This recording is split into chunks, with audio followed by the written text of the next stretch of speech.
Joy Pelopessi tak sabar debut lawan Bahrain. Dikritik pandit luar, Patrick Kluivert wajib pertajam taktik. Bahrain ketiban petaka jelang hadapi skuad Garuda. Maknanya terlalu dalam, selebrasi oleh Romi viral. Assalamualaikum warahmatullahi wabarakatuh. Salam olahraga. Kembali lagi dengan saya, Patrian Channel. Bukan cuman mengulas seputar aktivitas bat dan takbut yang bermuatan emas hitam atau batu bara, juga mengulas seputar olahraga. Jadi Joy Pelopessi debut melawan Bahrain. Pundit luar negeri kritik taktik tajam Patrick Kluivert. Timnas Bahrain ketiban petaka jelang melawan timnas Indonesia. Selebrasi oleh Rumani terlalu dalam. Coba kita saksikan bersama ya. Jadi idola baru di kalangan pecinta sepak bola tanah air, oleh Romney kembali menunjukkan selebrasi tak biasa yang menyentuh perhatian kalangan umum hingga menjadi viral. Penampilan oleh Romney menyita perhatian penggemar sepak bola Indonesia dengan mencetak gol debut untuk Garuda. Setelah mencetak gol, Romney melakukan selebrasi yang langsung menjadi sorotan. Dia mengangkat kepala tinggi dan menempatkan tangan di dagu dengan penuh percaya diri. Selebrasi ini dikenal sebagai head high yang menandakan keyakinan tinggi meskipun situasi sulit sekalipun. Lebih dari sekedar gol, selebrasi head high yang dilakukan Romney memiliki makna mendalam dan menjadi simbol kepercayaan diri yang luar biasa di tengah kekalahan. Selebrasi ini bukan yang pertama bagi oleh Romney. Sebelumnya, dia juga menunjukkan selebrasi serupa saat mencetak gol debut untuk Oxford United. Ini adalah pesan yang kuat, yang diharapkan bisa memberi semangat bagi rekan-rekannya dan penggemar timnas Indonesia meskipun hasil pertandingan tidak sesuai harapan. Meskipun timnas Indonesia kalah telak dari Australia, Romney tidak kehilangan semangat. Dia mengungkapkan bahwa meskipun gol debutnya untuk timnas Indonesia adalah sebuah kehormatan, dia merasa kecewa dengan hasil akhir pertandingan. Romney tahu meskipun gol tersebut penting secara pribadi, hasil tim secara keseluruhan tidak bisa dianggap enteng. Selebrasi head high menggambarkan filosofi Romney untuk tetap percaya diri meskipun situasi sulit. Meski begitu, Romney tetap optimis dengan masa depan timnas Indonesia di kualifikasi Piala Dunia 2026. Dia percaya setiap laga adalah kesempatan baru untuk membuktikan kualitas. Hari apes memang tidak ada di kalender. Mungkin itu yang dirasakan timnas Bahrain saat ini. Pasukan beragam Talajuk itu mengalami masalah jelang melawan timnas Indonesia pada kualifikasi Piala Dunia 2026 di Stadion Utama Gelora Bung Karno Selasa depan. Bek andalan Bahrain, Hamad Al-Samsan, mengalami cedera saat melawan Jepang dan diragukan tidak bisa tampil melawan timnas Indonesia. Samsan ditarik keluar pada menit ke-82 saat Bahrain dikalahkan Jepang 0-2. Dikutip dari Quora, Samsan merupakan bek kanan andalan timnas Bahrain yang sulit tergantikan. Tentu saja ini akan mengecewakan timnas Bahrain dan bisa jadi menguntungkan untuk timnas Indonesia. Selain menghadapi masalah cedera Samsan, timnas Bahrain juga dipastikan tidak akan diperkuat gelandang Ahmed Al-Seroki. Pemain klub Al-Boharok harus kembali ke Bahrain untuk menyelesaikan masalah keluarga.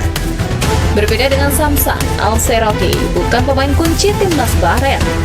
Bahkan pada laga melawan Jepang, Al-Seroki tidak masuk skuad utama.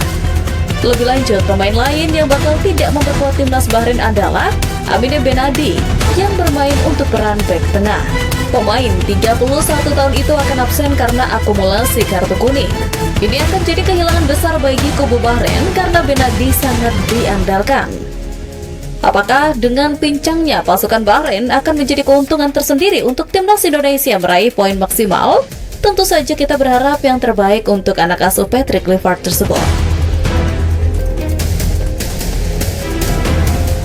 Tentu beberapa hari ini serangan demi serangan tertuju oleh pelatih baru timnas Indonesia Patrick Kluivert atas kekalahan mengecewakan timnas Indonesia. Awal yang buruk di era debutnya ini bahkan sampai dikritik pandit luar negeri. Sebelumnya, analisis menarik mengenai performa timnas Indonesia dalam pertandingan melawan Australia disampaikan oleh pengamat sepak bola asal Malaysia, Raja Isabasa. Ia mencatat bahwa Australia menunjukkan permainan yang lebih efektif yang berujung pada kekalahan timnas Indonesia dengan skor 5-1 dalam lanjutan kualifikasi Piala Dunia 2026. Mantan pelatih Persijap Jepara ini berpendapat bahwa tidak ada yang keliru dengan susunan pemain yang diturunkan oleh Patrick Kluivert. Meskipun banyak yang beranggapan bahwa Rizky Ridho seharusnya berduet dengan Jay Itzels, Raja Isa menilai hal tersebut bukanlah penyebab utama kekalahan. Ia juga menanggapi kritik terhadap pemilihan Nathan Chown yang bermain meskipun di level klub. Gelandang tersebut hampir tidak mendapatkan waktu bermain di Swansea City sepanjang musim ini.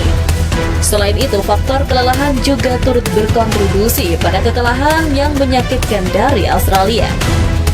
Dengan demikian, analisis ini memberikan wawasan yang lebih dalam mengenai dinamika permainan dan faktor-faktor yang mempengaruhi hasil pertandingan. Di sisi lain, Australia tampaknya mengadopsi beberapa strategi yang pernah diterapkan oleh Sintayong ketika ia melatih timnas Indonesia.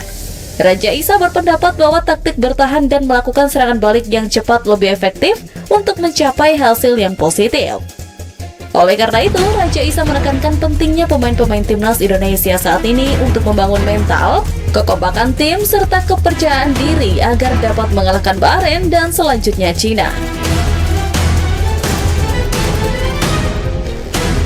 Harapan besar untuk bermain di timnas Indonesia diungkapkan oleh Joy Pelopelsi.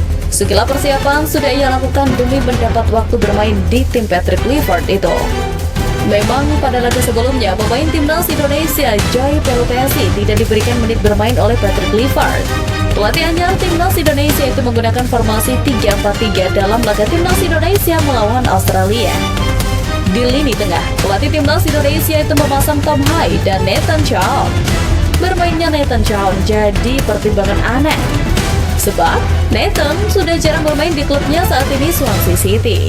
Di babak kedua, Patrick Kluivert masih mempertahankan Tom Hai dan menarik keluar Nathan. Patrick Kluivert kemudian memasukkan Ivar Jenner, sedangkan Joy Pelopelsi benar-benar tidak bermain. Ini cukup aneh karena Joy Pelopelsi merupakan pemain keturunan baru yang dinaturalisasi untuk timnas Indonesia. Selain itu, Joy Pelopelsi merupakan kapten di klubnya yakni FC Lommel. Kemunculan Joy Pelopelsi bermain di lini tengah pun bisa jadi menambah kuat timnas Indonesia.